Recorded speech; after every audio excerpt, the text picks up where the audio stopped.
Sorry, I'm a little nervous. This first piece is called Smile. Smile. The Khmer people have a certain way of smiling. That was the first thing I noticed when I arrived in Phnom Penh. It's a sudden smile. It opens up their faces. It makes their eyes dance. The Khmer people smile often. It's a beautiful smile, and yet somehow vulnerable. Like opening your wallet in a crowded market, or showing a thief the mat you keep your extra keys under. It's a vulnerable smile. 2. My stomach drops. Where are we going? Why am I going? I don't know. 3. I don't know why I was in Cambodia. I don't know what I did in Cambodia. I can tell people things, but in reality, I don't know why I was in Cambodia. I didn't realize I would become known by the local street kids as the foreigner who buys them cans of Coke. Everything I did feels half finished, like I wasn't supposed to leave just yet. As I sit and weep in an amber-lit cabin filled with money and gods of money, I think of the poor who hold my heart. I don't know if I did any good, or if my presence just disrupted the lives of the people.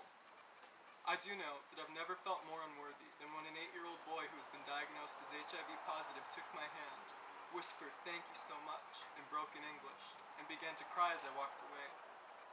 I do know that when I walked into a tin-roofed shed which houses the photos and urns of children who have passed away at the Happy Tree Orphanage, I've never mourned more for the race of Adam than when I walked through the silence of the killing fields that day. 4. A tower of skulls is burned into my retina. They had hopes and dreams, I think, and I look at the red marks on your ID card and I can't help but wondering, aren't you a monster? But your eyes lock with mine, and I glance at his festering foot. He's just 9 years old, and the lines on your mouth beg forgiveness for something you didn't do to me. The pus oozes as yellow-white as the tower of bones I wish I could forget.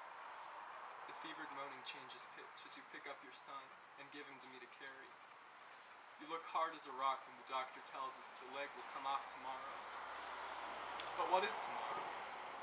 Tomorrow is a sound in an ocean and goodbye. I won't ever know what happened to you.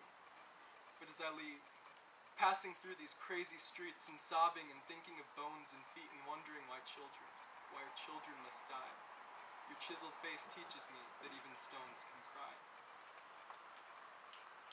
5. The receipt reads 2 drinks and 3 girls, printed in ink as black as the soul that could sell a child for the night. They stared with fear at us, and we said, "Don't worry, it'll be okay," but we know it won't be. Let's get out of here, we say. In a brightly lit room, we talk about families and homes, things long ago forgotten, forsaken. Time to go back, they said. Our $10 was up. 6. Riverfront and brothels. There's a girl at the corner, plastic basket around her waist. But she's not swallowed by the sea of neon that lay before us. The only liquid thing about that corner is the light, besides her eyes. They had given me a bracelet, and like it told me, I told her, "Seek justice." I asked her, "What would you do if you could do anything?" I made her promise me. She didn't hesitate in her pride. "What would you do?" She asked me what justice was. I told her, "It's what you want."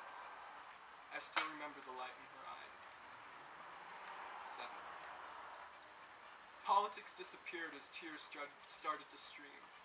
I had an assignment, and I failed. Images of tanks bled into faces as the tears fell from my chin. I'm way too emotional to be a journalist. I couldn't write the facts. All I could do was tell the stories of the people I'd met, the stories of myself, the people who I still think of before I drift to sleep. Before I knew it, a page and a half. Squeezed between Japanese businessmen who could afford to be made uncomfortable. They could afford anything, really. I hated them a little bit. Sunrise over a coast I couldn't recognize, and even more suddenly, descent. And a place I'm still supposed to call home.